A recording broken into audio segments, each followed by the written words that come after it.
Hello, everybody. It is DM Seth here with your favorite family. I got Big Brother Jacob here. Hey, it's me, Big Brother Jacob.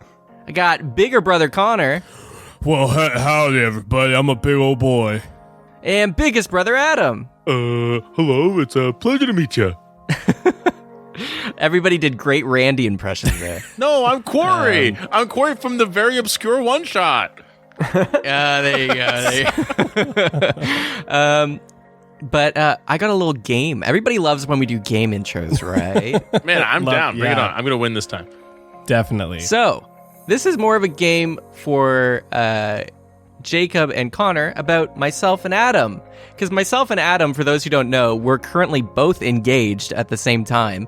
You're engaged? Our weddings... Yeah. Whoa. Are you? Am I? Oh. Well, we have... Maybe not when this comes out. yeah, I'm engaged. Anyways, we're both engaged, so I thought we'd do the shoe game. Remember the shoe game at every wedding? Oh, I love that. If you don't know what the shoe game is, it's like when a bride and groom sit back to back, and it's like, who's more likely to questions, and then they raise like the shoe. It's like, oh, the bride's more likely to, or the groom's more likely to, and they use like one of each other's shoes. Who farts more? Oh, both? No, I'd win that one. But here, so me and Adam are sitting back to back, and Jacob and Connor have to decide who is more likely to for these questions. So you ready? Yeah. Yes. I mean, for sure. Oh, Connor, here's my shoe. Here. Oh, thanks. Okay. And I don't wear shoes, so here's a flip-flop. Who's the better cook? That's the first question. Who is the better cook? I don't think I've had any of you guys have never cooked for me ever. Although Adam posts his some of his creations in the Discord, so I guess I'll have to go with Adam. Shoe up for Adam. Hey, nice. Yeah. I'd have to probably put my shoe up for Adam as well, because I think the only meals Seth has made for me have been Uber Eats from A&W. I made you craft dinner once. Oh, and yeah. I did it wrong. Yeah, you did. Because I put it in the water without boiling it first. So That's optional. Okay. Moving on. These are all going to be really great questions because I'm sure, this is super relevant. Who snores more? Ooh. I know that one. Probably Adam. He has that big girthy neck. The amount of air that can flow through your neck, man. Adam. My French Adam has- heritage betrays me. Adam has traps for days. They just keep going. Like, you know when your traps get so big, it looks like a little person is like popping out of like a bigger person? That's the kind of traps Adam I was has. supposed to be a triplet, actually. That explains that. Who is more likely to be running late? Adam 100%. Adam, 100%. No hesitation. Like, no question. Hey, I got 3 points. Seth is quite punctual, actually. I'll make that note of that. I know. Look at me. Of course, the DM's The organized. thing is, Connor's not one to talk either. Connor's Whoa, arguably Hey, worse the than point Adam. of this game, I am not worse than Adam, and the point of this game is that we're judging them, so don't throw me in the mix. Oh, sorry. Who is the last one to show up on the recording today? I'm sorry I have a family. I was totally doing a one-shot for the Discord the other day, and Seth had stopped in to watch, and then I get a call from someone who needs like a serial number for my HVAC system or whatever, and I literally just text them while on the live stream, not live stream, but and Seth is watching, and I totally make up an excuse on the text. I'm like, oh, I'm just running late at work right now, and then I look right at the camera, I'm like, Seth, I never do this to you. Yeah, I know. Busted. And now I'm like, every time Adam texts me, will he actually be having something or running another one shot? I promise I'm more punctual sometimes. All right, few more. Who is messier? Probably. Actually, I'm not sure. I'm inclined to say Adam, but I don't know. I've never considered Seth a messy boy. But like I could see Adam going knuckle deep in like wings or something. That's you know what I think it comes down to like context, right? Like because like here's the thing, Seth lives a fairly minimal life at this point in time, so I just feel like he doesn't have enough stuff for it to be that messy, and he doesn't cook enough. Do you know how many himself Do you know how many microphone cables I have now? Oh, I was thinking messy, like eating messy, but I guess like lifestyle messy. I don't know. I feel like everyone's mincing their words on my behalf. I appreciate it, guys. No, but you know what? I think I'm know. gonna go for Seth on the messy scale on this one because you know the times that I have gone over to Adam's place, and even since he's moved into a new like basement unit, it's always been pretty tidy every time I go. Like it's never been like super messy or anything. Like so, you know what? But when you go over to Seth's place, it's messy.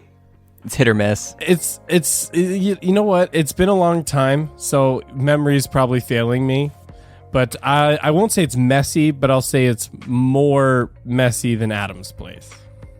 My fiance would 100% pick me because I am bad at doing dishes. It's my least favorite chore. I wish I could just throw them out. Maybe I should just go to paper plates. But yeah, probably me. Also, I don't know if I've ever seen Seth have a made bed ever. Okay, that's a waste of time. Legitimately, who is making their bed and feels good about it? There are psychological That's like ramifications. That's like the point. You make your bed so to feel good about yourself. I feel worse because I'm like, well, I did this pointless task for 5 minutes because I have to do nurse's corner. And it takes me 5 minutes to make my bed as well. You know, I understand where you're coming from, except there's something really satisfying about like getting into a made bed at the end of the day. That's Yeah, just 100%. I agree with that. A pile of mess. Yeah, but have you experienced the trash lifestyle of crawling into a mess? It's quite cozy. It's like, oh, I remember this from last night. I'm picking up right where I left off. And you don't have to reestablish your body form. It's like there's already like a glove your shape in the bed. You just kind of slide in. Seth's revealing himself. I changed my answer to Seth. The truth comes out. We'll speed round the next couple. All right, ready? Who is more likely to cry? Ooh. Adam. I don't know. I don't know. I don't know if I've ever seen Seth cry. Jacob's outing me. I'm gonna say Seth. No. How can you say that? It's because he's actually my brother. It's because he's made you cry enough times. And it's because he made me cry growing up every day. Okay, who was cooler in high school? Ooh. Jacob already is gonna go at him. I know because we were in high school together. I don't know what Adam was like in high school, but because of his girthy neck, I'm inclined to say Adam. You guys were homeschooled, weren't you? Like, were you homeschooled? Not through high school. I didn't know that. Oh, okay. Are you kidding I me? I forgot about that. Okay. Yeah, we weren't homeschooled by choice. I thought it was all a veiled joke. Like, you guys were like, who was cooler in high school? It's like, weren't you at home? Like, I don't understand. No, of course not. I actually socialized. Don't homeschool your kids. If you're homeschooled already, I feel bad for you. You have terrible parents. Who is more? I'm kidding. Okay. Well, oh man, we're gonna lose some people. All right. Who is the better kisser? Yeah. Well, I know from experience. I'll say Seth. Probably Adam because of his girthy neck. That's so kissable. Yeah. It's a double-edged sword. Like the traps, the snoring, the tongue. It's all kind of connected. And the last one here. Who said I love you first? I love you. I did. Boom. Yeah, I win. Fuck, what did I think about that? But I'm glad we crossed that barrier finally. That's the first This is time. the first time I've ever said in my whole life. The words roll off my tongue unnaturally. So, Guys, Apophis real talk. ooh, Bros need to say I love you more. You know? dude, thanks, Apophis. It's also, this is a dream of mine to be talking to Apophis as Adam and not Normandy. Yeah, I know. Yeah. I want, my goal is to get Apophis's voice is like almost like a Siri thing or like an Amazon whatever. That's an option. Turn left. Turn left. I don't know. Good job. Guys, new Patreon tier. Guided workouts led by Apophis. Like, you know, like virtual home workouts and stuff is like a new tier, like a new like trend. Get some like audio tracks that patrons get that it's like, hey, you know, we're going to do a 30-minute HIIT workout. And this is what we're going to do. And it'll all be led by Apophis. Lift your glutes. Come on. Seth, I'm going to write a script for you. Okay, 30 more seconds. Tighten those buns. I could just imagine myself sitting in front of my mic just going, that's like as if I'm acting, That's basically- like not moving an inch. That's all you would need to do. All right. Okay, let's get into the episode. Next week we'll do the shoe game where me and Adam choose between Jacob and Connor. All right, recap. So last time you entered finally onto the floating islands of Jadoo that are pulled by these two giant sky-flying whales. There's 8 quadrants that you found out about through your meeting the Greeters Guild there. There's a workshop, there's a university, there's the main kind of like market residential area, there's the farm, there's the castle, like the Wonderworks workshop, and the Whimsy World, like Disneyland area, and the Nullstone Prison, which is anti-magic. So you saw all these places. Randy got instantly recognized by some sort of like castle guard type person. They immediately cast a spell on him to shrink him down to normal size because dude's thick as hell. And then he went off to go talk to Wizard King Dumas, while you all had free reign to go do whatever you want. And of course, as always, you split the party. Zippy, you went to the farm area of Jadoo. Sure did. And immediately upon entering, you noticed a stag. Went over there and tried to kill it because you were convinced it was probably a druid. And as luck would have it, you were right. It was a druid, and apparently all the animals in that forest were druids. And you found out a quite dark secret that the druids there were wild shaping and then being harvested for meat until their HP was down to 0 in this weird, terrible druidic cycle. And then I'm pretty sure Normandy started chowing down in his little side story. But we don't talk about that. But Zippy, you befriended the druids there, and a Lamassu sphinx-like creature that is very much not a druid, no matter how bad they want to be. And you befriended them, and they're taking you to their secret hideout. Cut to Darian. You went to the workshop to go figure out your eye situation. Once there, you met a little puppet, a wooden puppet that was very annoying, and it walked you down to Grim and his talking apron, a bullywug craftsman who will be able to enchant one of your eyes with the Tinder Soul, potentially. There might be a large tree that grows out of your face, but that's yet to be seen. But he told you to go to Tristan, the metal worker, to get the other eye fixed. And then, Normandy, you went to the archive after briefly stopping to help rescue a thrown away flying carpet, because you were looking for one anyways, and you found a tattered one for free, and you took it away. Yet, even though it's nibbling on your cloak and your other fabric goods, but there seemed to be an art competition outside of this museum, and there.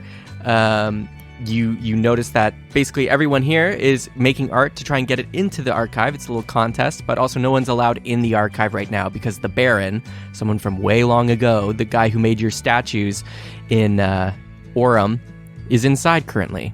So, that's where you all three are. These recaps are probably going to get longer the longer you guys are split apart, so I apologize. But let's go. And who's up first? Let me roll a dice. Oh, wow. Random to the very end. I don't know what this means. I rolled a d4 and I got 4. I was expecting 1, 2, or 3. That's you. Okay, What do that you means do? Darian. That means that means me. Yeah, I take a break. 4 rhymes with Darian. Yeah. 1, 2, 3, Darian. Yeah, I hear it. All right, Darian, you're in the driver's seat. You just left this kind of spinning clockwork-facing wall on this balcony in this expansive workshop.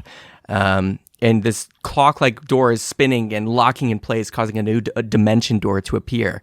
And it's moving and moving as you wait for Tristan's door, the metal worker, their door to appear. And you have the little puppet next to you, the little wooden puppet, and he's just like, Yeah.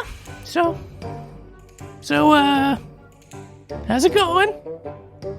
I've had better days. I've had worse days. How are you doing?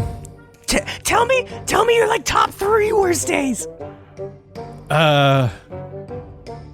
Let's see. Getting exiled. Finding out my father was a traitor. And... Ooh, it's probably a tie. I've got a couple deaths kind of looming on spot 3. Let's just say all the people have lost on 3. I don't mean to compare, but that's pretty weak. I mean, I had one day where I got a splinter, and that's crazy because I'm made of wood. And then I had another day where one of my girlfriend dolls done me, but she came back later, so that was one of the best days. And then third day, when I was named Gazpacho, because I'm not a fan of that, but it's okay. So, let's keep it perspective here, Patricia. Yeah, you're right. That splinter one sounds pretty rough. That's for sure. Yeah, I'm kind of a badass. I shrugged it off. So you don't like gazpacho? For my name, yeah. I'd rather be called like Darian or something. That's a cool name. Oh, yeah, you're right. You know what? That's a pretty cool name. Maybe I'll start calling myself that. Nah, don't. It doesn't work on you. Oh, here's our door! Chunk! It comes down, and a dimension door opens up, and you feel a blast of heat coming through as you walk in with Gazpacho the puppet.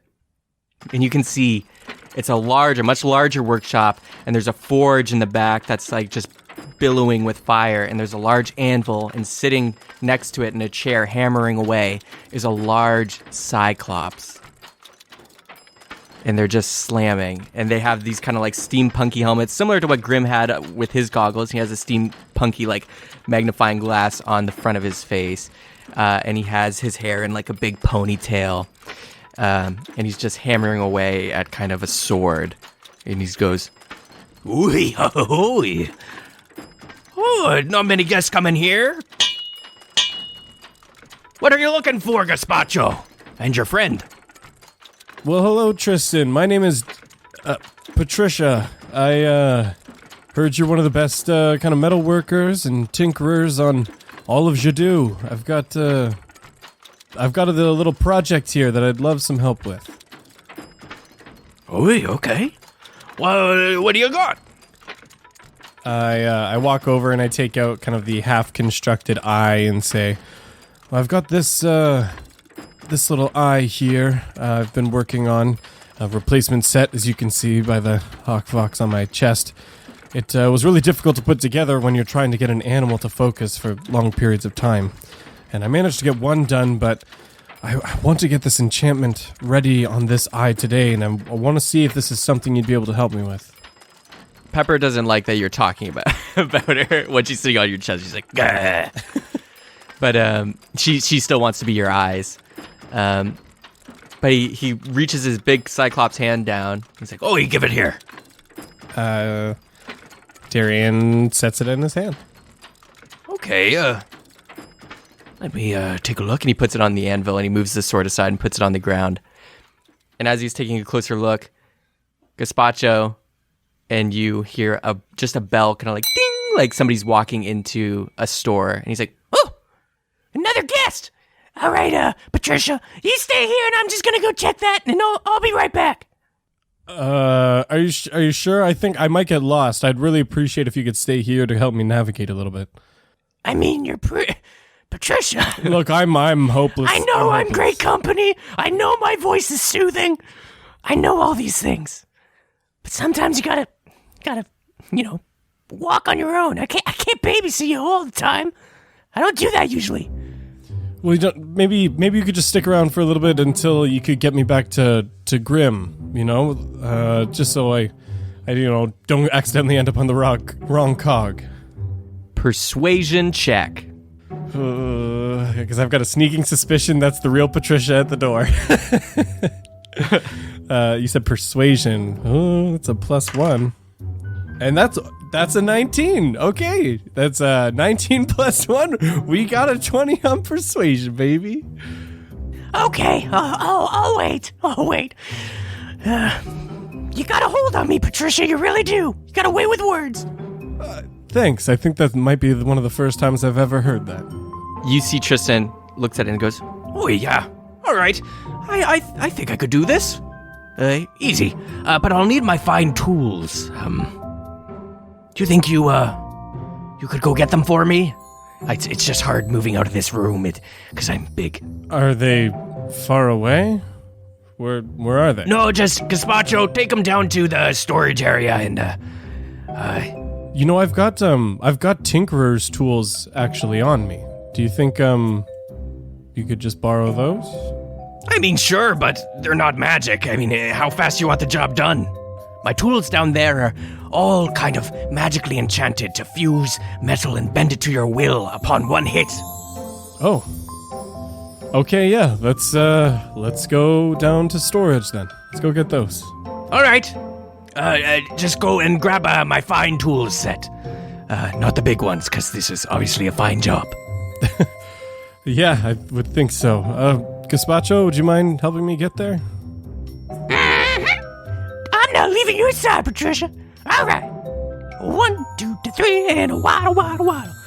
And you waddle out of the dimension door and back onto the balcony, looking into this like wide chasmous workshop area with brooms and rugs flying around, people working and the banging and clanging returning. And he's just like, Okay, it's just down these stairs, to the left here. and as you turn to move down to the left, please make a perception check as you glance towards the entrance. 10 plus 6. So 16. Okay. You actually do see who's standing there. You notice at the entrance as you glance, as you're walking down to the stairs, it's a ways off, but with Pepper's eyesight, you're able to see a familiar figure is waiting there, kind of tapping their foot as if they're waiting for Gazpacho to come greet them as they're looking around. It's a rather tall figure with a white waistcoat that extends down with blue accents, in a full white helmet with a blue streak down the center, a fur mohawk on top, and these metal dreads behind. It's the person you fought just before you went up to the moon, who was with the ammo company. Their name's Patricia? Good luck, dude. Oh boy. You are quickly walking to the stairs with Gazpacho, and as you're still looking, like forcing Pepper's head to just keep an eye as you're walking and following, and you start going down the stairs, and you can see their helmet all of a sudden locks onto you, as if they've noticed you, and they're just standing there, and you can see they slowly start walking your way. They're quite a ways off. They're on the opposite end of this workshop chasm, but they're starting to walk in, and you descend down the stairs. I quickly pull out my walkie-talkie and trying to be stealthy from Gazpacho because he's kind of, leading us down the stairs. I'm going to try and send a radio message to both Zippy and Norman and just say like, guys, our double-bladed or double-glaved friend from the Crescent Moon Island is here. He's at the workshops, and he's noticed me. I'll be in touch. And then I continue down the stairs after Gazpacho. Cut to you, Normandy. Oh, perfect. I'm excited. You just heard this message. Okay, where am I? Like, am I in the art exhibit now, or am I still walking towards it? You're with Bradley and Apophis, and you're still just kind of walking outside of it. It's just kind of an open, like, art walls and stuff, and butlers walking around, and people trying to show their art off. Okay, I guess I hear it. Okay, I'm going to turn away from everyone and kind of whisper into the rock. I'm going to say, "Are you sure he spotted you? I'm in a bit of a tight spot. I can't really go get you right now unless it's an absolute emergency." If I had to give it a percentage value, I'd probably have to give it at least like a solid 95%. He might even be following me. I think I'm losing you, Darian. Bad reception. You must be in a different dimension. It's magic, Norman. Zippy, do you want to respond at all, or are you gonna? I don't think I can from all the cheering as we're making our way towards their main base. Brief cut to Zippy. Yeah, you're with all of the the druid wildlife, and you're just prancing through the woods, riding on a stag's back. as they're all just like singing songs and cheering. To help paint this picture, just as a note, Darian actually is still pretty beaten up from the storm elemental fight. We never had a long rest after that or anything, so That is true. so he's not in tip-top shape. Woohoo! I bet all my friends are doing so well right now. The veiled plea for help is clear. I'll see what I can do, Connor. That's for the listeners to know, like, Darian's not even feeling super confident like he could take this guy right now. All right. Cut to Normandy. Yeah, you're at the art exhibit just outside. Butler's walking by, people showing their art. Okay, and how far until the main entrance where there's someone guarding the door? The building is kind of like, a Roman-esque architecture of a museum. It's got these large white stone columns out front, and it's like a rectangular building. It has two gardens on either side of it. You see there's like hedges and archways that lead into these just like elaborate gardens with fountains on either side. But it's about 120 feet from where you're standing up to the entrance, up the stairs to the entrance of the archive. And you see multiple guards, or what you can make out to be guards. They're just these blue wizard robe wearing with these large stereotypical wizard hats, and they're just kind of standing at either ends of the doors and also like patrolling around the art exhibit. Okay, and there's no in particular doorway that's just being guarded by one, right? Is there? No, you see the two main doors. You don't really see any other entrances. There are some windows that you can see on the side. But there's guards patrolling even in the side gardens too, just walking around. Okay. Nobody's allowed inside when the Baron's inside. Darian, I'm going to turn to Apophis and Bradley, and I'm going to say, guys, something's come up with Darian. We can trust that he can take care of himself, but we're under a severe time crunch now. Are you guys ready to do some improv with me? I need you guys to follow my lead. Sure. Yeah. I failed at my improv classes at the Python Tree, but yeah. Do you know what? I'm going to put my hand on Apophis's shoulder, my one good hand on his good shoulder. I'm going to say, I truly believe there are no bad students, just bad teachers. If you have a good lead, you should be fine. I'm going to look down at Bradley. Bradley, you ready for the adventure of your life? Oh, yeah! That's what I've been waiting for! All right. Jadu. Get serious. And I'm going to... Oh, yeah. Huh. And I'm just going to pull out a little wand that I have, and I'm going to whisper, there's a tale that I recently heard. I learned it in a place that burns. Before there were treasures to find, someone threw a feast for the gods one time. I sing a sad song. I'm going to summon a lesser demon, like a little quasit. Okay. Boom. A lesser demon appears before you. The crowd immediately around you just reacts to it, and it's like, whoa. Like they don't see many demons. You see some guards come out in the art exhibit, and they're immediately drawing their wands, and you can see arcanic magic is like lighting up the tips of them, and they're like, what is this? I'm going to raise my hand nonchalantly. I'm going to say, don't worry, it's with me. It's a quality inspector. It helps me detect frauds. Sorry, I guess I can drop my disguise. I'm going to use disguise self, and I'm going to make myself look a little fancier. Because I'm wearing commoner's clothes, my hair is going to be greased back. Still going to be a tiefling, but wearing like really the fanciest clothes that I've seen in Aura. Basically a tuxedo. Yes, exactly. And we say, hello, yes, I'm the curator sent on behalf of Combe from Aurum. I'm here to view the art exhibit. I'm going to look around rather unimpressed. Who's in charge here of this squalorous display? I need to talk to someone in charge, please. And I'm going to snap my fingers, and I'm going to say, Apophis, come with me. I'm going to need you to carry something heavy soon. And you, boy, bring that pet. Let's go. And I'm going to start walking towards the front door, looking to guards expectantly. The guards like start lowering their wands as you start saying this, but I'm going to need you to make a performance check. All right. 12 plus 7, 19. Yo. Okay. They see you as no threat. You kind of got the vibe that most everyone at Jadu is a little bit cocky. They don't really fear anything. They feel like they're just, overpowered wizards. And the guards just immediately like kind of holster their wands and they're like, whatever. And you start making your way through the crowds.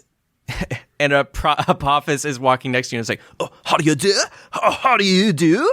And he's like tipping his like non-existent hat to like people as you slither and walk through the crowd.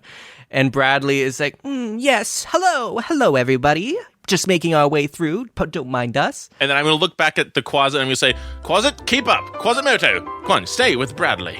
And I'm going to keep walking. It just like growls and like follows. Okay. Wait. You're making your way through the art exhibit. You see lots of like beautiful pieces, some abstract, some more realistic. There is one orc who's like doing a live art presentation where he sticks his hand in paint and then he splatters it on the wall and then he makes it look like a turkey. I'm going to sigh and say, a poultry display, I see. Keep going. And you see the orc turn and just go, oi! This is art! Yes, if art is made exclusively by asinine children, I've yet to see something to truly impress me or the likes of those who sent me, a.k.a. King of Orem. I'm done here, let's keep going. You think a kid could do this?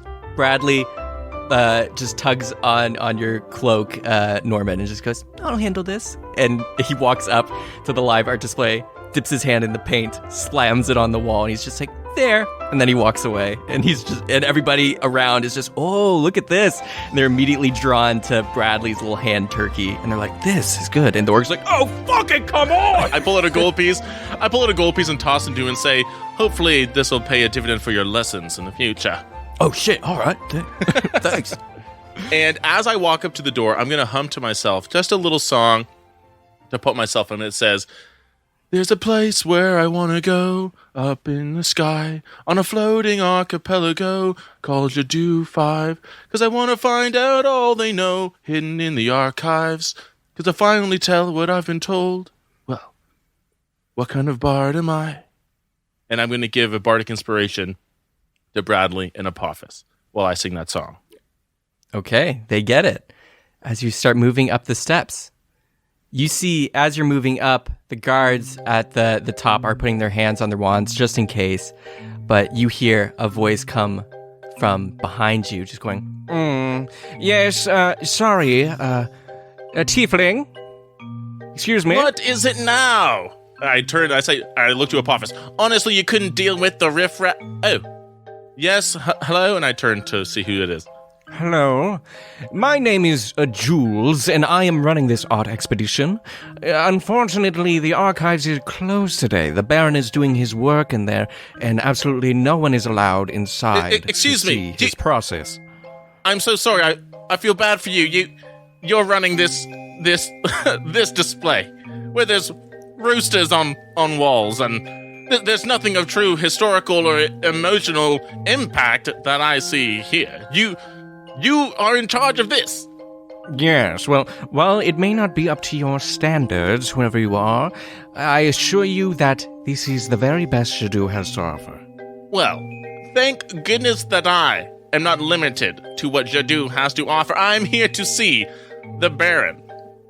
He's not expecting me, but he will see me. I can assure you that, it's about time we move this along, please. Thank you. Excuse me, you know the Baron? Of course I do. I know how... Then you must know his process. You must know his process and how no one can see him in his work. Not until it's finished. Well, I'm going to lean in close. And who's around me right now? Nobody's really around you. There's guards on the periphery and up at the door, but you're kind of in the middle of the stairway. It's a large staircase. So there's the crowd, at the art exhibit. They're kind of watching you too because you kind of made a display. And the guards have their eyes on you as well. Okay, but I'm going to lower my voice. I'm going to say, I'll have you know I was not only sent on request of Combe, but by invitation of King Dumas, who's been here for quite a long time. As you know, I'm sure you know that you've heard the words that he'll never die, the great king that he is. And while I'm speaking to him for a minimum of a minute, I am casting the spell, not a spell. It is a bard feature I have with my college called Words of Terror. If I speak to a humanoid alone for at least 1 minute, I can attempt to seed paranoia and fear into his mind. At the end of the conversation, this target must succeed on a wisdom saving throw against my spell save DC or be frightened of you or another creature of my choice. The target is frightened in this way for an hour until it is attacked or damaged, or until it witnesses its allies being attacked or damaged. If the target succeeds a saving throw, it has no hint that you tried to frighten it. Oh, damn. And I want to say, I would be most remiss to not warn you what should happen if the king of Jadu's wrath would fall on you for stopping me from cutting his invitations and hospitality short, my friend. Oh no, I'm starting to sound like Peterson. Okay. Let me roll my wisdom save. Okay, DC 17. Oh man. You lucky. Yes!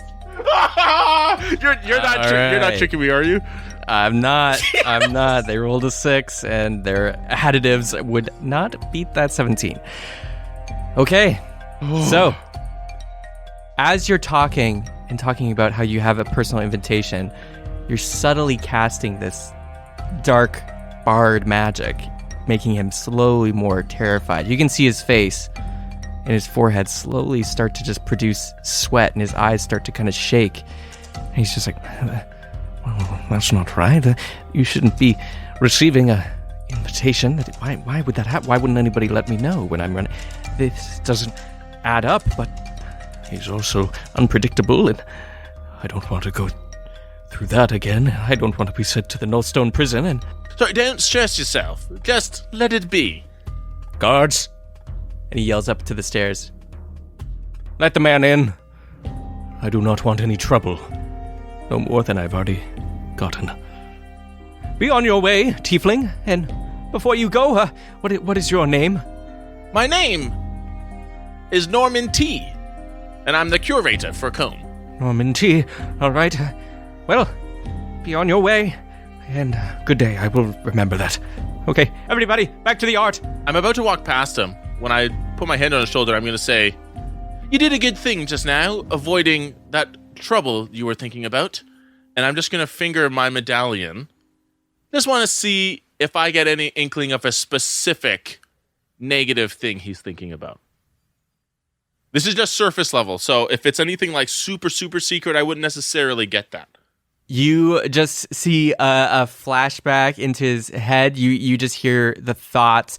Basically, he's thinking, he's like, since I'm a descendant of the Dibbs family, I'm sure that they wouldn't like that I do anything out of the sorts. Need to stay in line. Okay, nothing more ominous though, like or sinister. It's more like he seems to be just worried that his bloodline might already paint him in a bad way, and he doesn't want to, cause any more ruckus. Cool. I'm gonna pat him reassuringly on the shoulder, clear my throat. Guys, let's move on. And I walk through. Yeah, cool white. Caviar, right? Okay. I'm sure they'll have some. Slides up, and you all walk in up the stairs. The guards remove their hands from their holsters, grab either ends of these large swinging doors, and they open. And you can see like a double staircase and all these books and a magical like orb spinning in this rotating metal ball that's just moving. And you walk in and they close the doors behind you. And Bradley looks at you and is like, that was sick! What the hell? I didn't think that would work, man. What the hell? Well, I was really inspired by you two. You guys were just role-playing so well with me. It was easy. It was like second nature. Yeah, man, I think maybe Professor Dinkler judged me a little too quickly at my improv class. I think I got a knack for this. I said it back in season 1, but I'll say it again. Tell you what to do, and you understand. But if I show you, you'll learn with me. Now, guys, we can't afford to think we're scot-free now. We've got a lot of researching to do and a lot of exploring for ourselves. Let's go. Stay in character.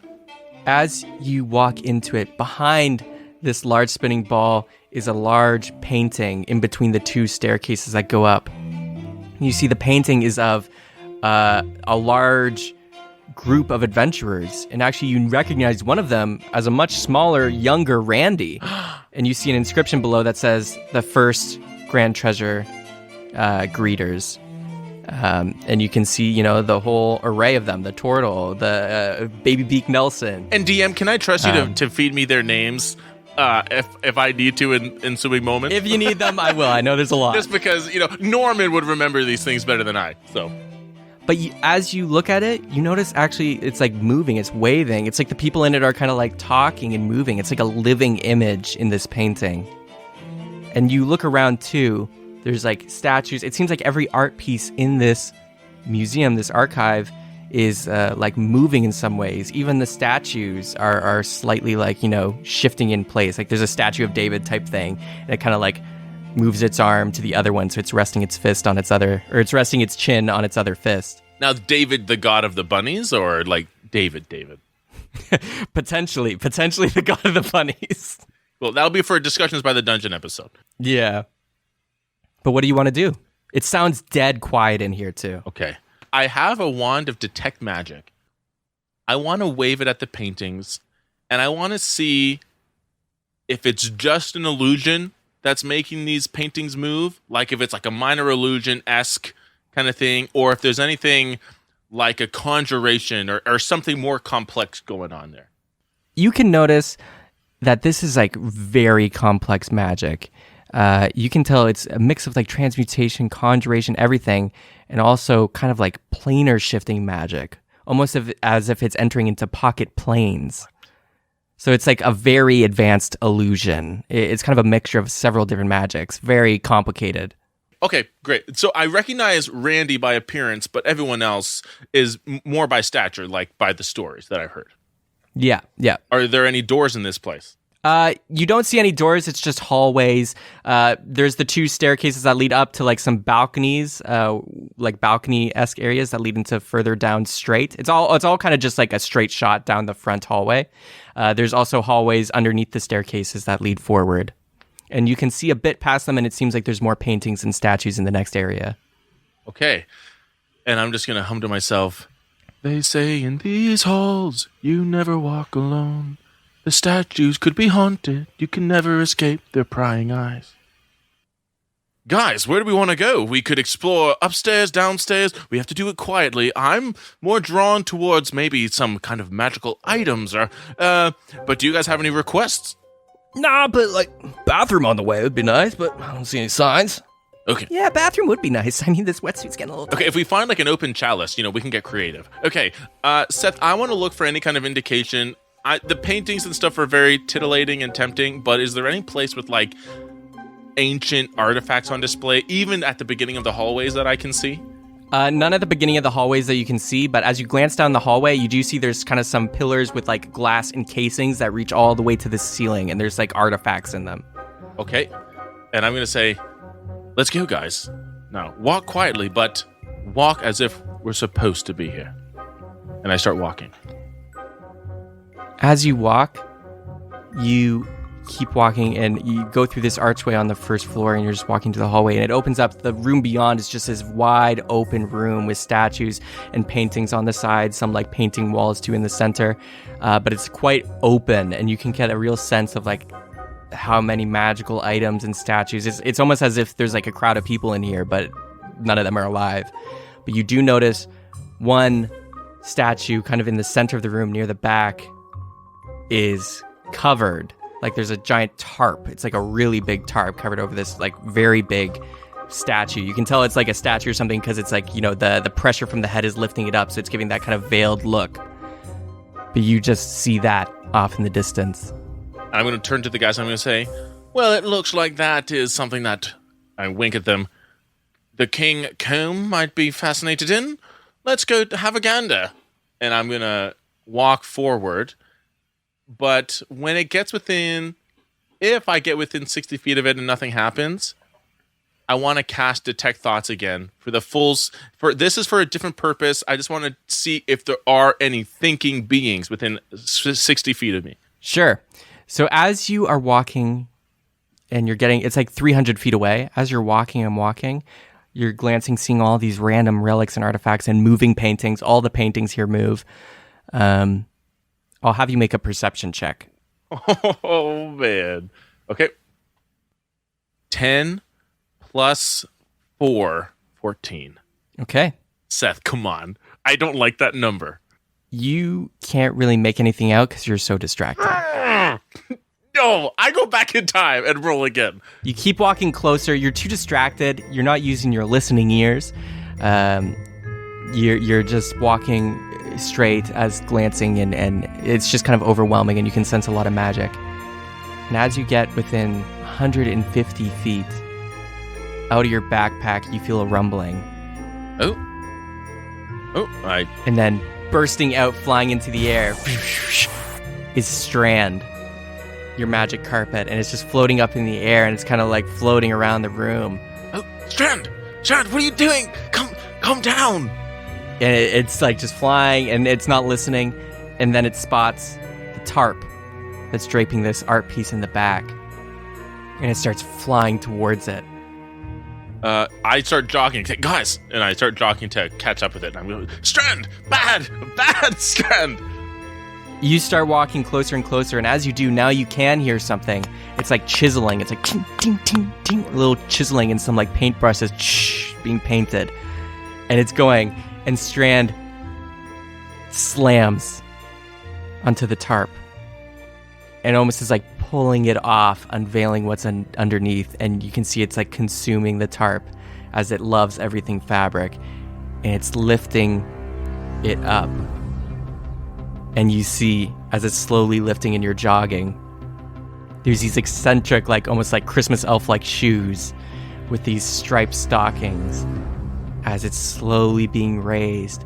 And the legs just get longer and longer, and the stockings keep climbing longer and longer until it's like 6 feet of leg, and then this very short, compressed body with this like spiky black hair in this little vest and these sleeves rolled up with these 2 elongated arms.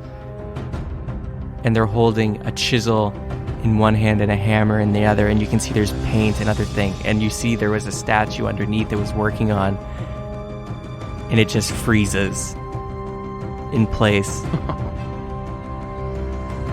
This disturbing, weird image. You've never seen a creature like this before, ever.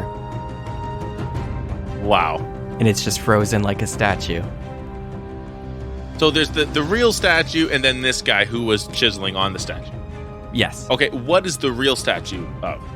The real statue, you can see it's not completed, it's not formed, but it was going to be kind of like, it looked like a serpent almost, like a giant snake.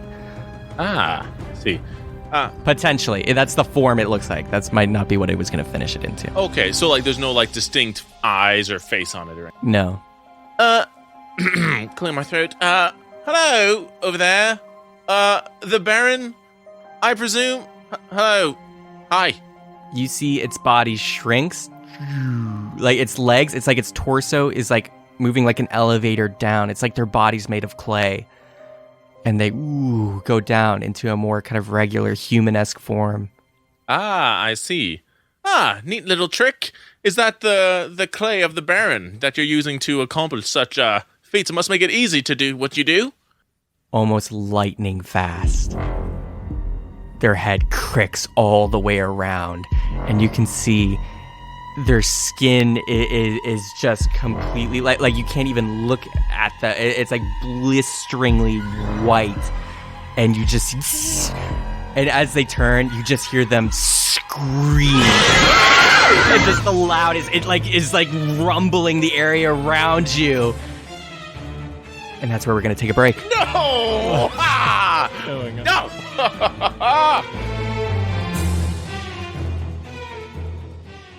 Well, heidi ho, everybody. It's Midroll Seth here. Just doing a few little announcements for you.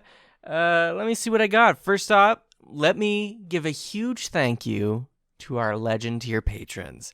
I haven't done one for our newest one yet since Jacob did last week's episode, but we got Randy and we got Old Timer.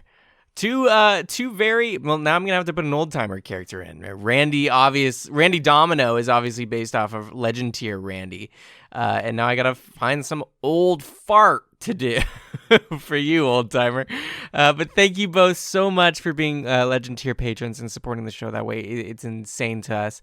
And thank you to all our patrons. if you want to become a patron, do so. We got great tiers. Our $2 tier is the one I would highly recommend to just anybody. It's where you get Discord access to our private Discord. We have a little community there where we play games. We play one-shots. Adam leads a bunch of one-shots for the patrons. I've led a few. And we do game nights as well, like just Jackbox and Among Us, and do live listening parties and stuff like that. Super cool stuff. At the $5 tier, you can actually get access to not only our newest like after show stuff that we have a couple episodes of, and a new one just recently is coming out too. It's Discussions by the Dungeon, led by Adam, where he interviews us, the cast, and we talk about the show and our characters and all of my NPCs, I guess. And then at the $10 tier, if you love that music, you know we got it. We got that music there. All of the music from the show you can download there. All the music that we make, at least, for the show, you can get access to at the $10 tier. Musicals, the backgrounds that sometimes Adam's twin brother Joseph makes for us. It's all in there, and it's amazing. So, yeah, if you like that. Okay, enough pandering about Patreon. If you want to support the show in other ways, always review us on iTunes or Podchaser. Review us anywhere. Give us 5 stars. Anything less is like, why? Stop. Give me 5. What did I do to you? Give me my 5. I release 2 hours of content for you bi-weekly, and you can't give me 5 stars? Come on. No, it seriously helps just get people to be able to find us easier and discover our show. And become cheapskates like yourself. Other than that, you can also support us by hanging out in our socials, be it Reddit, r/Cheaper by the Dungeon, or our Twitter at Cheaper Dungeon, Facebook, just type in Cheaper by the Dungeon in the search bar, or Instagram, Cheaper_Dungeon. We're everywhere. What? So you can support us there and follow us there, and we update on newest news and stuff, like the newest news of our merch store, which Jacob mentioned last week. Yeah, go to our pinned Facebook or tweets. It should be at the top of our Twitter, with a link to our merch store, where we got lots of cool custom designs for you to rep either your favorite character or work out with Apophis. So yeah, lots of cool stuff there. Anyways, let me see. Did I hit everything? I think I did. If I forgot something, go listen to last week's episode's mid-roll, and Jacob would have covered it. Probably there too. Okay. Next episode calendar. I think Jacob's better at this. Jacob's better at remembering the dates, I believe. Next episode's June 22nd. Yep, June 22nd. Next episode, more Jadoo, more craziness. The rest of this episode is probably not going to go where you expect, or maybe it will. I don't know. It didn't go where I expected. So enjoy it, and I'll talk to you in the next time I talk to you. All right. Thanks for listening, everybody. Bye.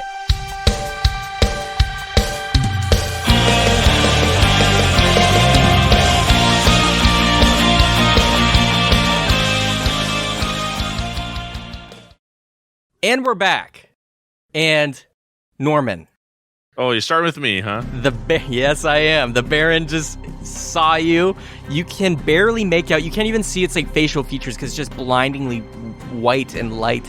But you can see they're screaming in your direction. You immediately sense Bradley and Apophis are just in fear. They're in terror right now from this scream.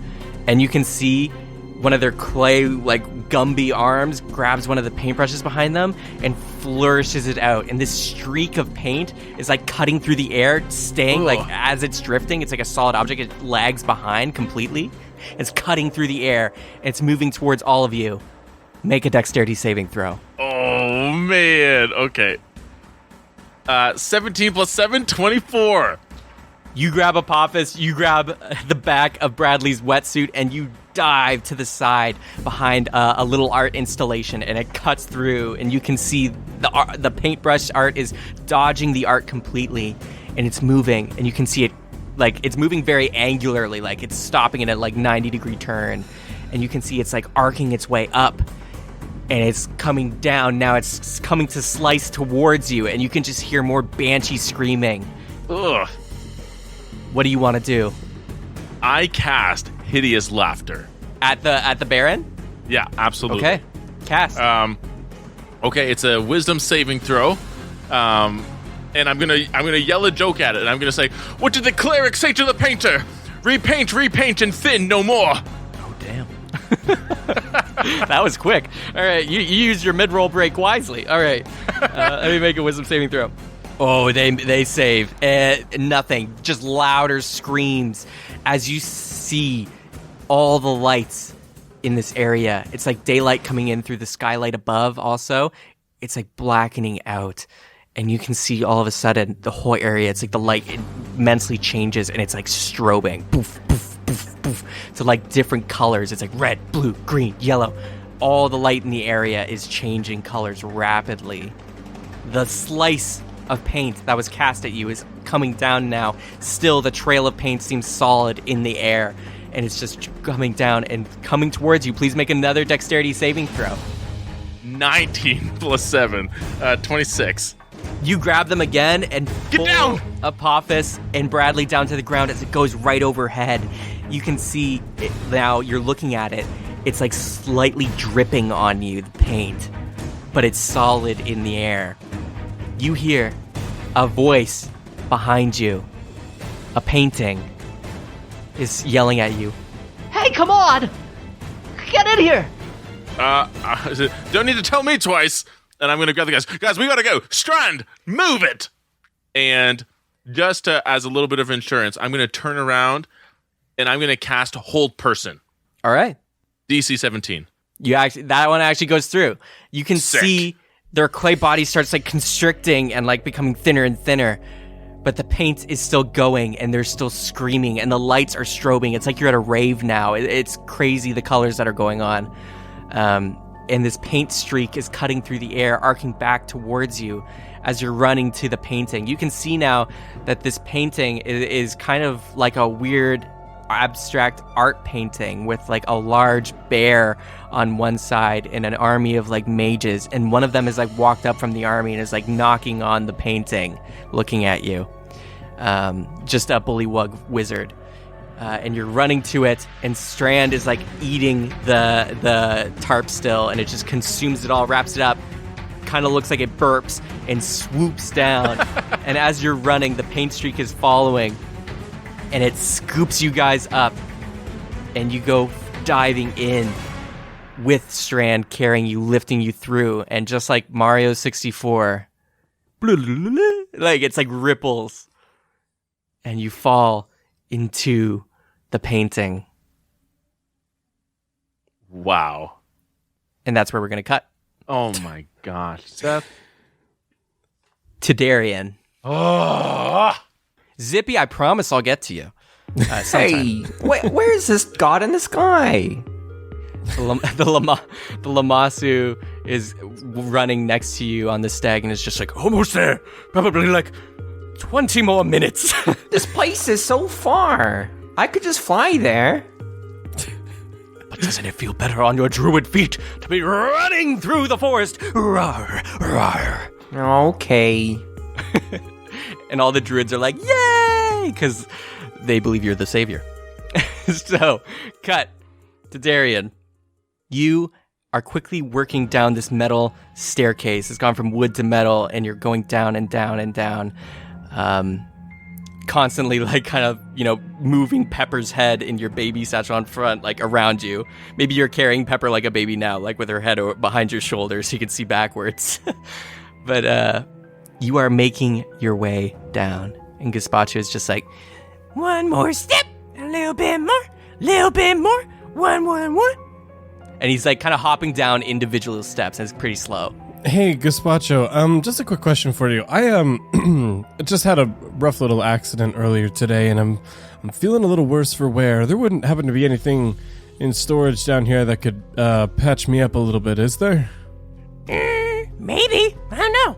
Storage is in my department. Whose department is it? It's Romilly's department. Okay, great, Romilly. Do you think we could, I don't know, just maybe pick up the pace a little bit? I'm just really eager to get those eyes back, I get it, Patricia. But you gotta walk and smell the workshop. Smell that sawdust. Come on, you're not in a hurry. Actually, you know what? I kind of am. I just realized I might have double booked myself, and I've got to catch up with some friends sooner than I thought. So actually, it is in a little bit of a rush. Do you think we could maybe just, get on down those stairs real quick? Okay, but honestly, this is like I'm working at like 10th gear right now. I'm like pushing it. Okay. Is it offensive to pick you up? Can I carry you down? Not if you put me in that baby satchel on your chest. Okay. Sure. And I pick him up and I slot him in the baby carrier, and I've just got like a Pepper just like under my arm right now, and I kind of start lightly jogging down the stairs. You move Pepper out, and they're like, "Go, Jack! Come on!" They like being in the little baby satchel. And you start jogging lightly down the stairs, kind of like moving Pepper's head every now and then to glance back. And you're moving down, and you get to like a metal grating floor. And you can see there's it's less light up here, and the lights are just kind of these hanging Edison bulbs that are hanging from way up above. And it's kind of like a weirdly dim lit basement storage area. You can see there's shelves upon shelves of units. It feels like you're at the ground floor now. But beneath the metal grates, you can see also more shelves below. So it's kind of a tiered storage system, a storage locker.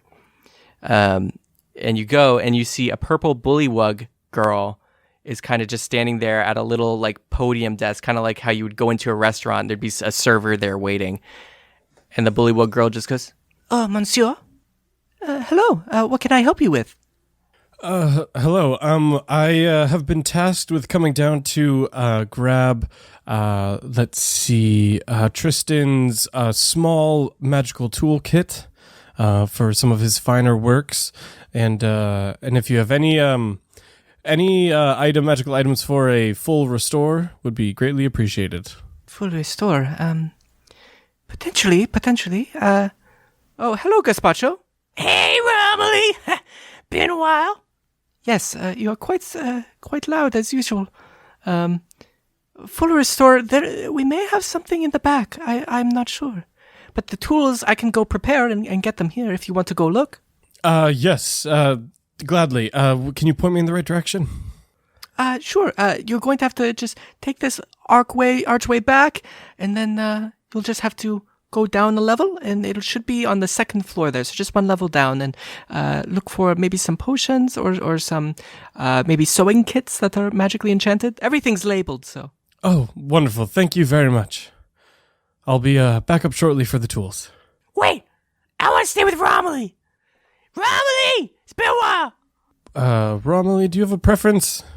No. I'm just gonna take Gazpacho with me for a second.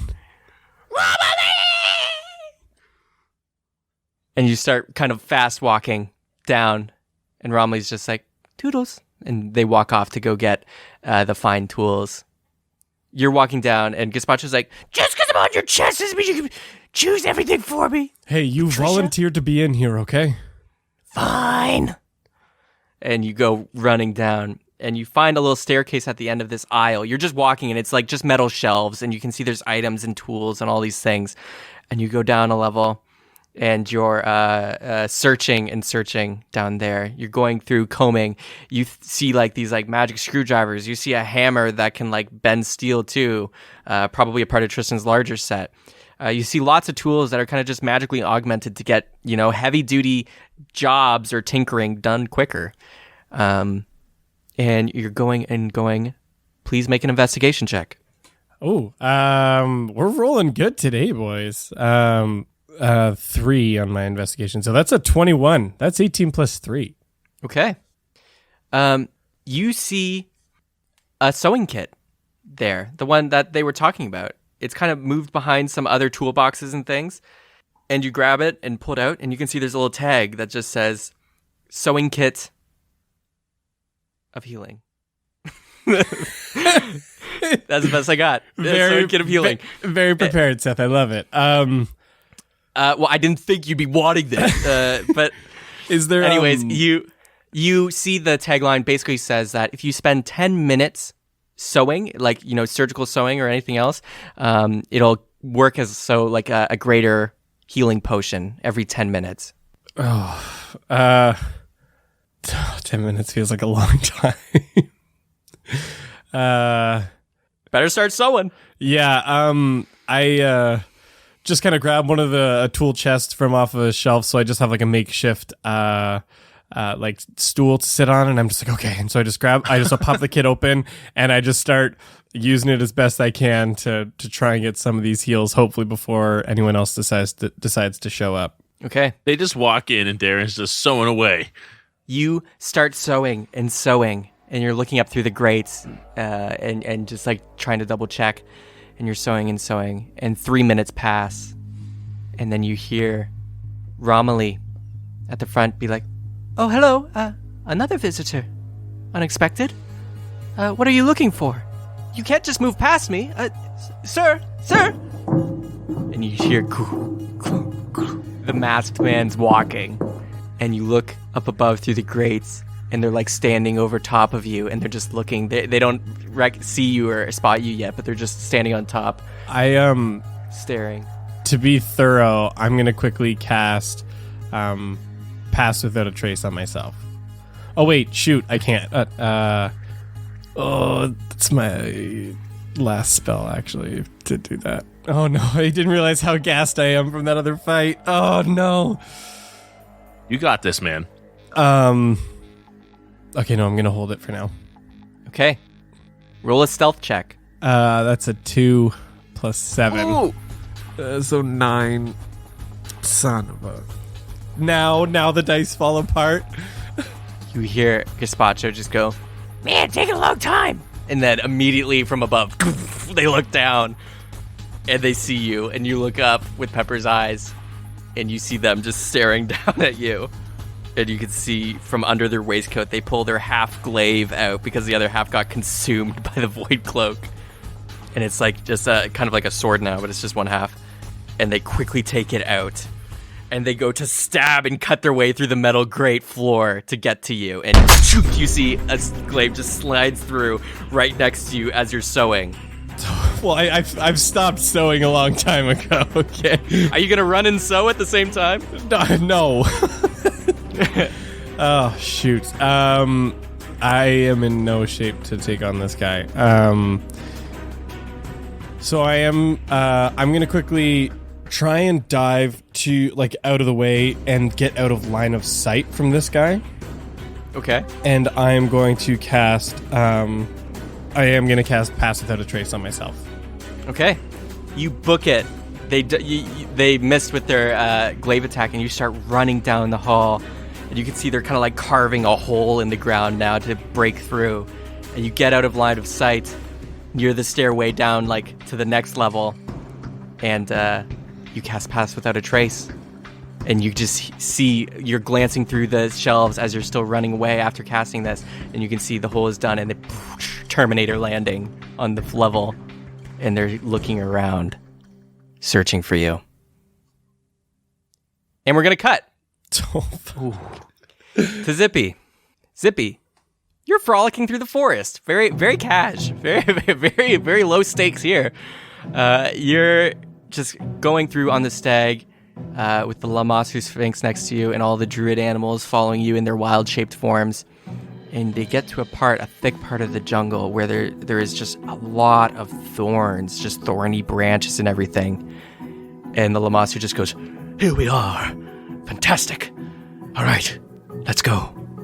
and they take their claw out and they like scratch into one of the thorny branches, and they just lightly scratch, and it starts like opening up, and beyond this immense pile of thorns and branches opens up a cave that leads underground, and all the woodland creatures are just piling in, and the druids are going, and your stag just picks up, and you go riding down this tunnel, and you're going and going, and the Lamasu's like, This is our secret base.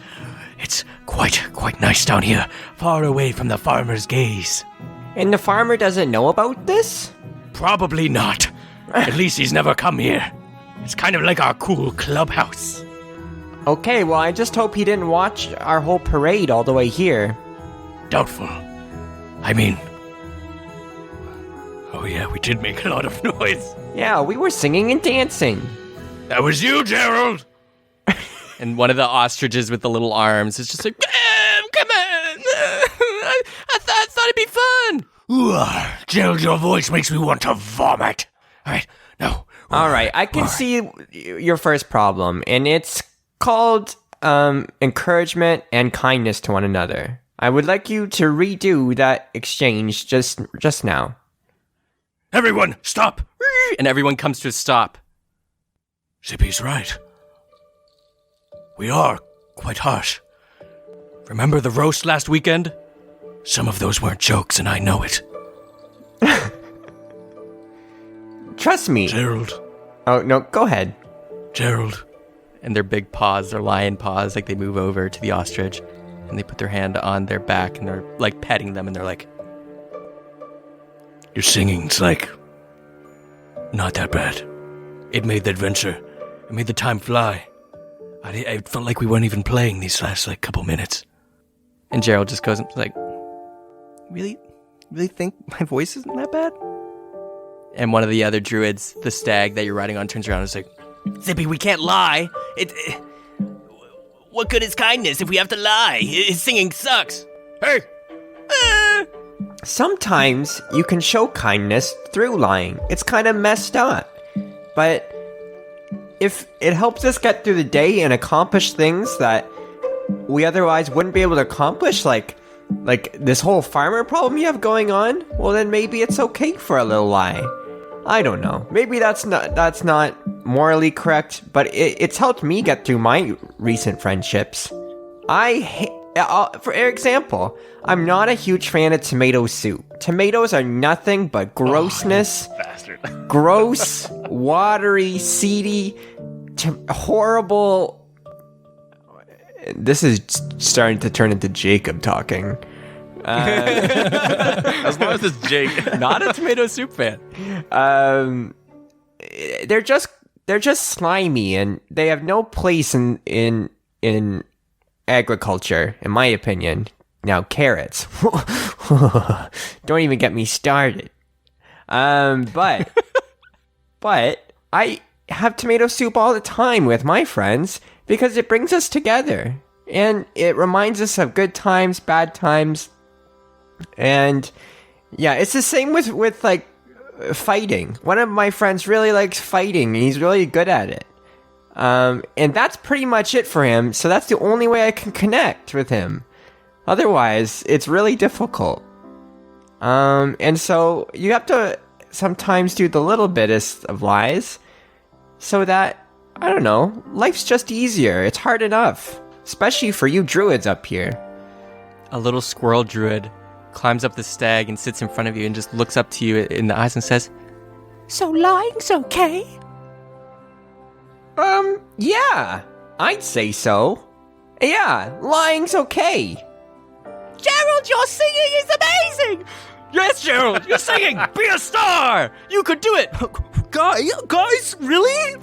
Me? You think I could do it? Yes. Yes, Gerald. You're the best. Man, I don't know. I realize this is probably a lie, but it feels real. It makes me feel good. That's all that matters. We're learning.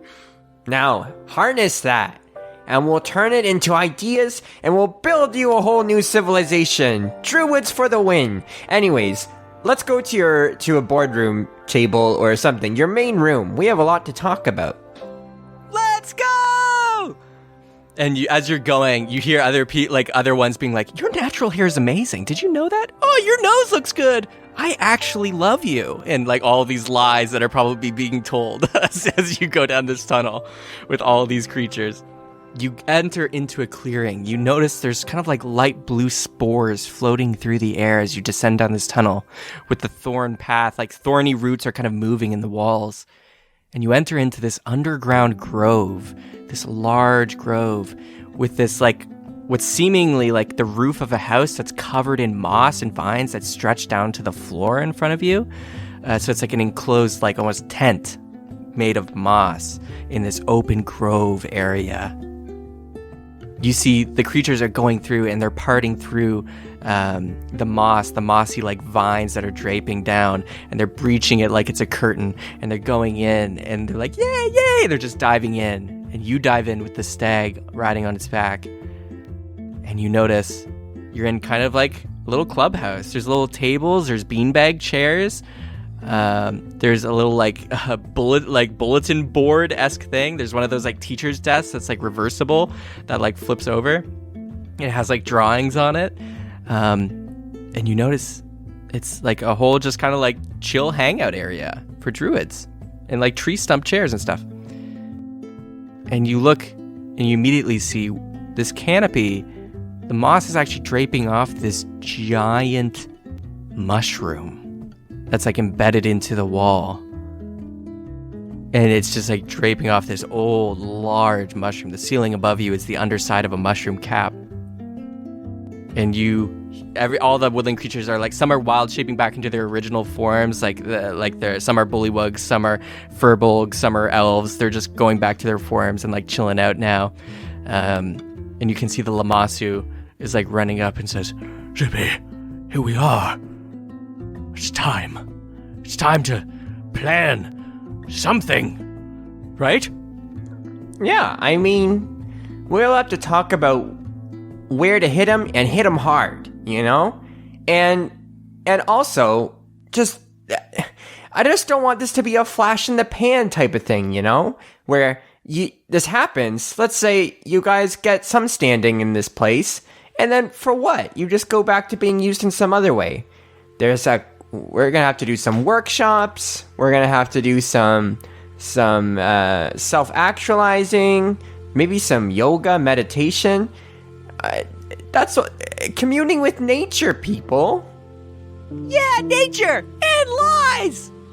All right, but first, what the heck is that thing? Points at the mushroom. Oh, yes.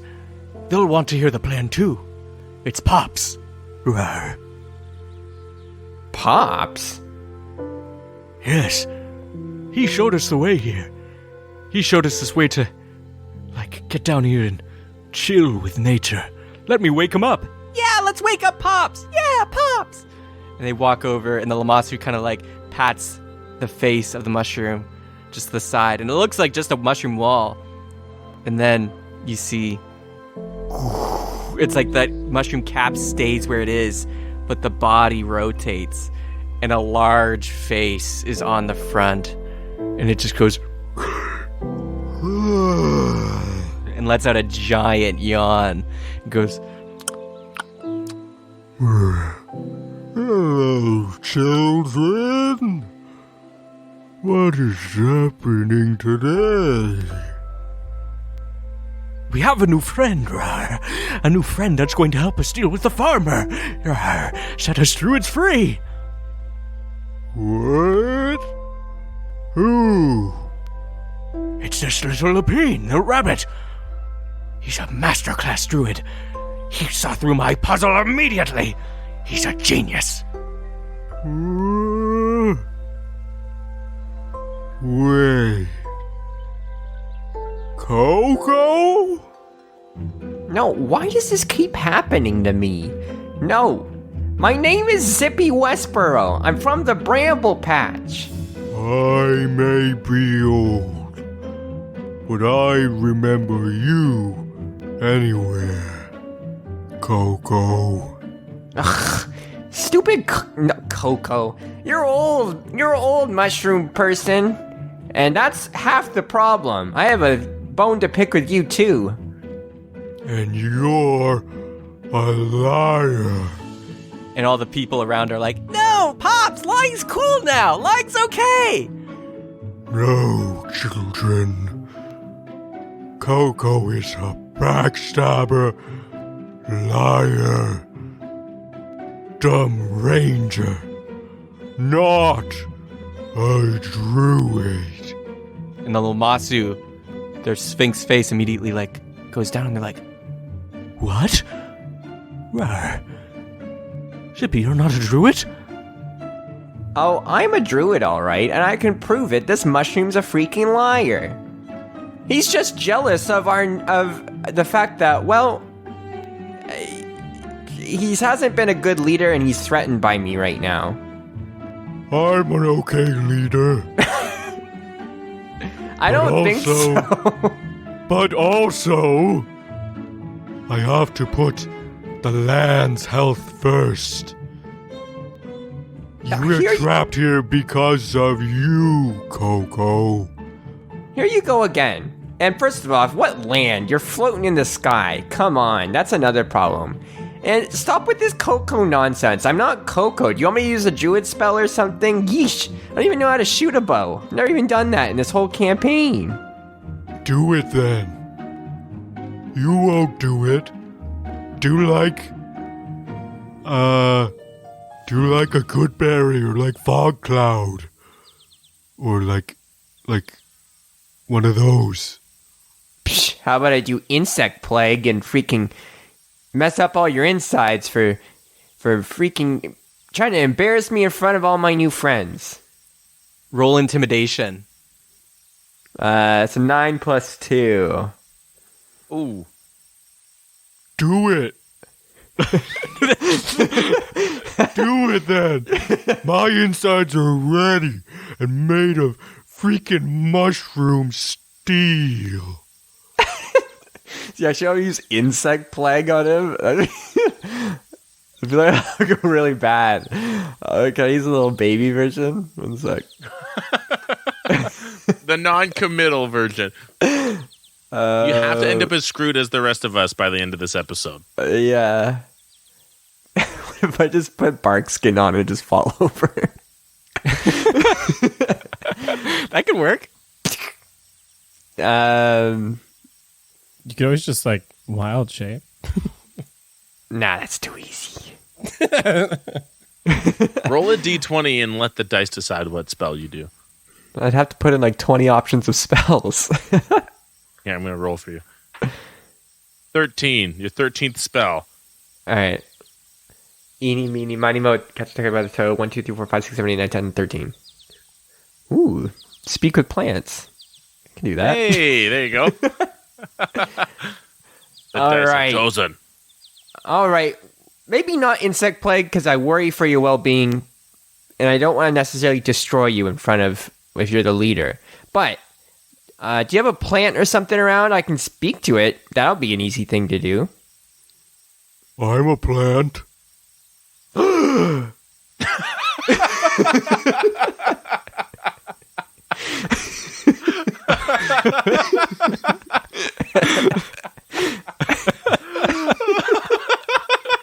He's a plant. He just got it.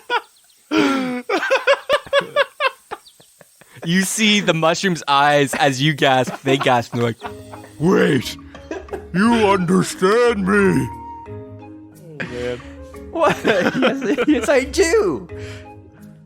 Because I'm a druid, idiot. Damn, that makes so much sense. You're the real deal. Nobody but druids can talk to me. This is what happens when you wake me up right after a nap. No. You're not falling asleep again after you just made me almost embarrass me in front of all these people. And I look behind and I'm seeing as if I still have their attention. yeah, you do. They're like chilling on beanbags, but everybody's like eyes are on you. First of all, enough with this Coco business. We'll talk about that later. You have to explain yourself as a leader. You've let freaking druids turn themselves into freaking the next hors d'oeuvre for people. Presumably, I should know that. It is the way. We must protect the earth. That is my mission. But what Earth? You're up in the sky, being used as fodder for people who think they're better than you, and you don't actually have the connection to the plants and the Earth and Mother Nature down on the actual green thing we're on. And trust me, I've seen how big this place is. I've been on the freaking moon. You're not. It's horrible being disconnected from the actual. Plane. Well, not but the ground. I was not always in the air. This land was not always flying. I remember as a young sprout being connected to the core continent of home. A nice, marshy land. But one day, King Verulius came, along with Coco, and plucked up mounds of earth to send into the sky, breaking away from the land. I was separated from my family, my mushroom people, and now I stay here, protecting what little home I have left, because the earth is still the earth, and the mother of us all. But at the same time, you've lowered yourself so far down that you have infighting among your ranks. These two back here were just fighting until I told them to grow up. And I point at the two that were fighting earlier, but I told them to lie. Yeah, Pops, he kind of hurt my feelings about my singing. Your voice sucks. And everybody gasped, and they're like, no, Pops, no! And Gerald the ostrich just goes, Pops! It's okay, everyone. I'm starting to learn you can't train an old dog to do new tricks. But that's okay, because you're still a voice and you're still a person, mushroom person. Because, you know, you're going to be here after I'm gone. I'm certainly not sticking around here for much longer. But we have some work to do, because this can't continue. Druids have to rise up, and they have to show what they've got. Wild shape, plants, this and that, thorn, you know, moonlighting. That's pretty cool. We got a lot to offer. And it's about time we start treating ourselves like regular class citizens, you know? It's difficult. We do not have the strength. I agree. Druids are awesome. But we do not have the strength against the schools of magic above us. If we tried, we would be held down with burning hands until we fry. I see what you're saying. It's basically like a small army against like a bigger army, is what you're saying. Yes, and you are not working with soldiers. Look around. And you look around, and you're getting a good glance, and you can see they're kind of like spaced out. One is just kind of like drooling now, but they're still staring at you, but they look totally zoned out. Another furbolg is just like picking their nose, and they get something, and then they're like, ugh, and then they like try and use the other hand to open their nose more to get their full fist in their nose. And they're just kind of like looking around, and the Lamasu goes and says, Yeah, Sippy. It's not easy. Here we're pretty much max level 3 around here. First level spells are the most we can conjure. And I don't speak for myself because I am not a druid. I'm a Lamasu. Oh, who cares about soldiers? That's silly. And soldiers is what, you know, freaking wizards and sorcerers care about. Who cares about soldiers when we've got the most creative magic class in the freaking universe? It's druids, and we can prove it through creativity and hard work, because I know you people are malleable. You freaking believe everything I've said so far, and what this guy was saying. and you see the scroll go, yeah, I'm on board with this. And if you can believe everything I say, well, I can turn you into the most covert ops army, and you wouldn't even know until breakfast the next morning. Wow. Because we're druids, damn it! We're creative! We don't just shoot lightning down from the sky or shoot magic missiles. I love how you can hear the desperation in his voice. Guys, we're losers. We work too damn hard to morph ourselves into bears and lions, and in your cases with your level 1s, ants and mice. Take what's yours. If that means tearing this place down so you guys can go back to the good ground of this earth, Mushroom Boy certainly wants that. Well then, you take what you want, and I'll help you get that. You can see the crowd is starting to get amped up. They're like, Yeah! Take what we want! We're druids! We're druids, damn it! We're creative! We can figure anything out! We're the best! We have Mother Nature on our side! and you see the mushroom just go, But what about King Verulius? Screw him! That's what I say. I don't really know about that person, and he doesn't know about what's going on down here. So he should be just as terrified of us as we are of even the idea of him right now. But let's keep ourselves secret. We have a lot of work to do, and it starts with that farmer. That you hurt them with their chain of supply, which is you. Which is still really freaking gross. And we deal with that, and who knows what we'll find there. But first we need to drop some plans. Someone get me a map of this place. I've got one! and you see a little frog is hopping. It's like, here! And they drop it into your lap as they hop over top of you. And you can see it's a poorly scribbled map where it's just like a big circle and it's like here, and then it just has like a farm. It just says farm at the top and then like aqueduct at the side. It's like very crude. Ah, so the farm is here and aqueduct is there. Those are the only two things noted on this map. Oh, and forest. Forest, too. There's And the things. forest is there. Okay, it's starting to make sense. I imagine the bridge would be here too. I'll just draw that in. You see another frog leaps over and like drops a little like quill pen. Thank you. All right, what do we know? When do they gather you and how do they do it? The Lamasu comes pawing up. He's like, They gather all the druids around noon, so 5 minutes from now. They'll whistle and all of us who are grazing needs to go back.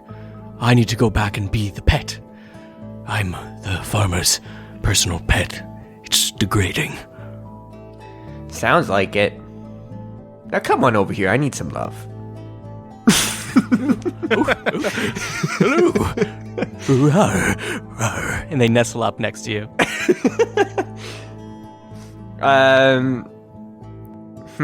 All right. So you kind of usher people into to where everything happens? Think of me as a sheepdog, luring the sheep back into their place. I see.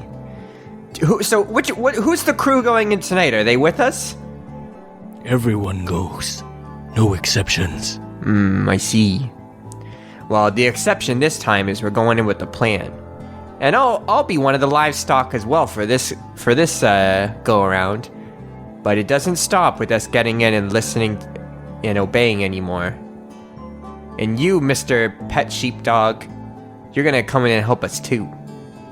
What scares you so much about this farmer too? Why haven't you done this yet? Well, we never had a plan. We never had the power. Yeah, it's always been super scary. And, you know, at least I'm not dying for real. Even though I have to get chopped up in my wild shape. Oh, God. But I hate it. I wish I could go to even another side of Jadoo. We can't even leave. We can't even cross the bridge without some wizard shooting magic missiles at us. Oh my goodness. King Verulius must be a terrible person. I can't believe he's letting this happen. And Randy, you don't know about that, but Randy's freaking... Oh my goodness. Now I don't really trust Randy. Oh. Whatever, doesn't matter. We got this plan to figure out. So let's do it. Anyone have any ideas? You guys know this better than I do. And the Lamasu goes, I might have an idea. What if when they blow the whistle in the next few minutes, we just all stay down here. Well, and then what? Get rained down with freaking magic missiles? And who knows what else they have up there? No, this has to be... we have to meet them face to face. When we get ushered in, we just unturn into what we are, and what? Are they going to make food out of our real selves? There goes their whole production line. What are they going to do with all of us in there? I didn't say it was a perfect plan, rawr. No, you're right, it wasn't, and that's okay. You tried. Yes. And they like nestle up, and your like arms going around their head. I might have an idea.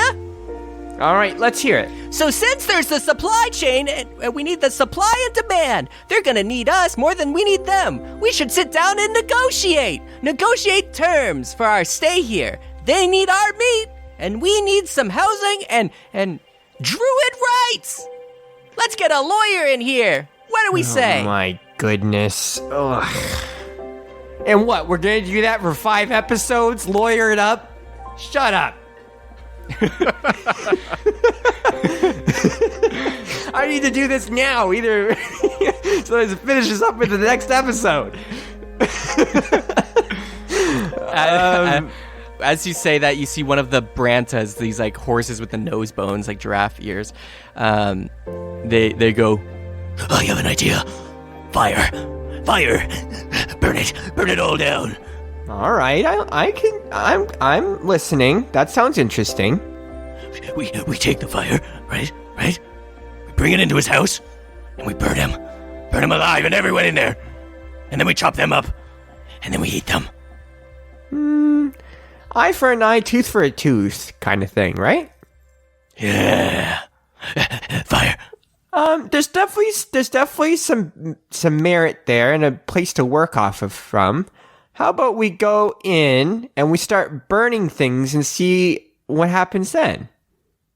you look around, and they're all kind of like looking at each other.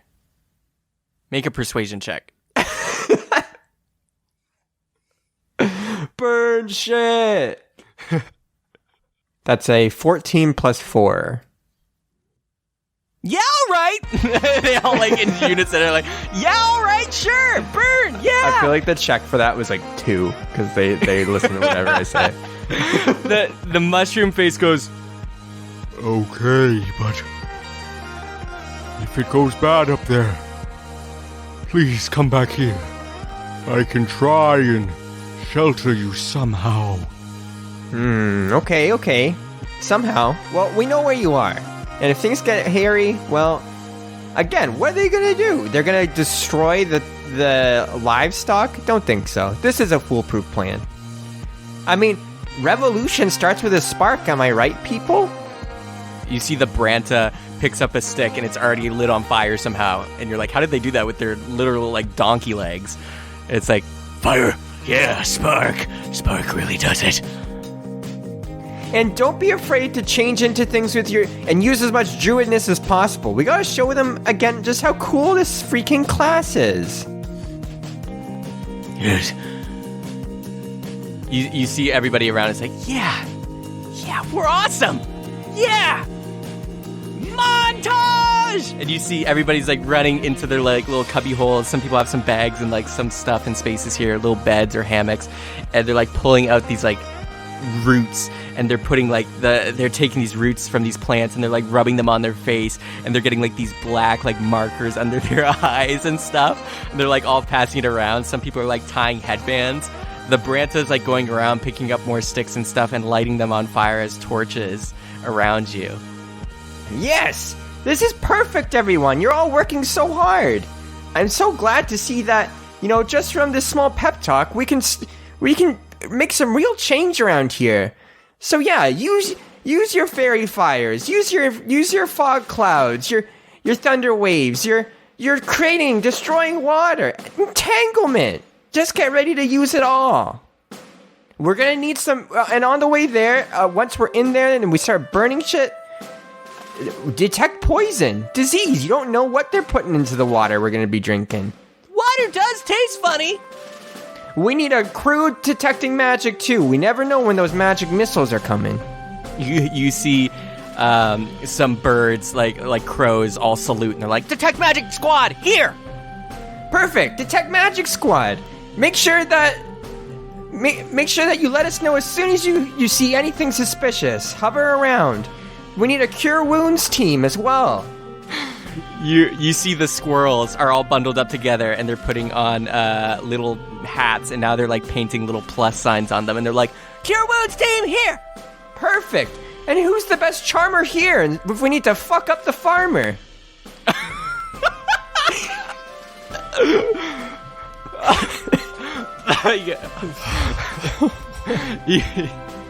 you see essentially a peacock like struts in, and he's like, "I'm the best charmer." Wink. Perfect. Awesome. And lastly, we need people for animal friendship spell. Oh wait, that's fucking us right now. Let's fucking go. Oh my god! Yeah! And they're all like cheering, and they're all shouting and cheering. You're still riding the stag, and it just like bucks back and like turns back. Frogs are like hopping over you, and they're like dragging roots across your face to be painting your face with black lines. And a crow from the Detect Magic Squad comes and brings you a torch that you grab, and it's lit on fire. And you can see underneath this mushroom canopy, it's all lit up with red fiery glow, and everyone's just pumped. And I mean, away we go, I guess, right? Onwards to victory? Question mark? Victory! What are we? Druids! What do we want? A place at the table! Whose table are we gonna set on fucking fire? It'll be our fucking table! Ours!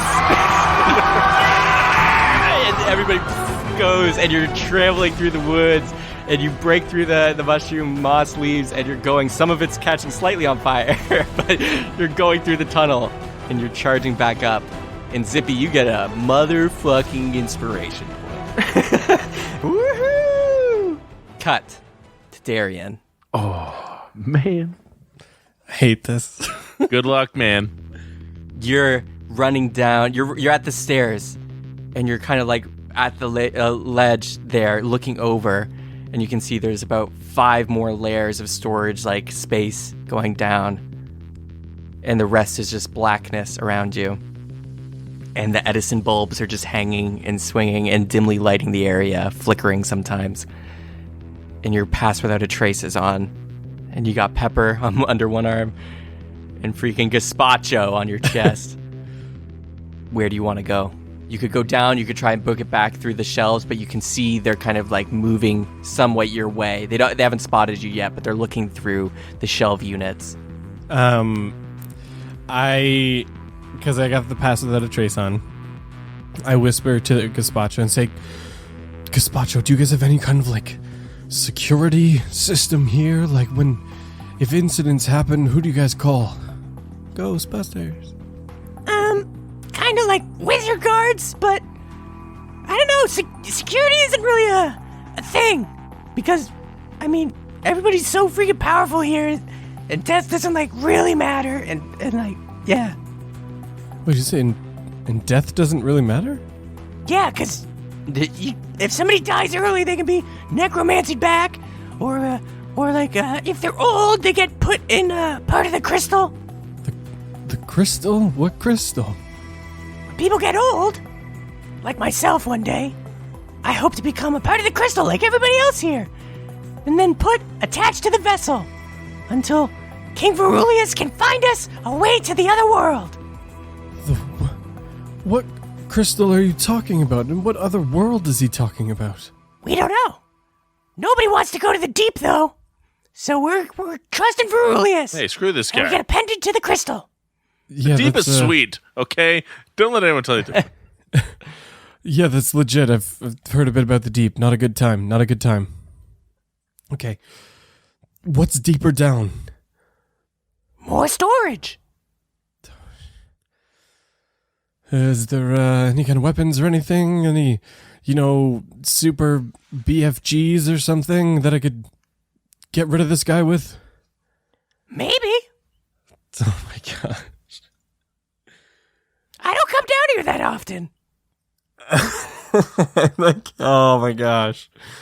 Legitimately stuck. I'm going to grab a dagger.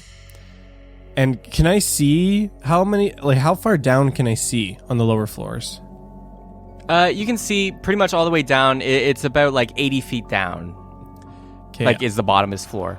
I'm going to just grab a spare dagger from my bag, and I'm going to throw it down maybe 2 floors down to try and make a noise, and then try and just like stay hidden in some of the shelves, and so hopefully leading the guy down to the basement. Okay. You throw, and it makes a noise. And you're like hiding. You move back and hide between the shelves. The being there, Patricia, maybe, is about like 30 feet away from you because you dashed away, and they're still searching like through and like looking between the shelves trying to find. And then they hear cling, clang, down, and they look down, and they start sprinting to the edge, and they like grab the railing, and they're looking down the stairs, looking. But you're like somewhat close. They're a little bit closer now, 15 feet away. You can see. Please make a stealth check. Just then the walkie-talkie comes on. Hey, Darian, how's it going over there? Could you imagine? Okay, so that's with the pass without a trace, I get a +10. My regular stat is +7, so that's 17 plus 10, so 27 total. It's good enough, surprisingly.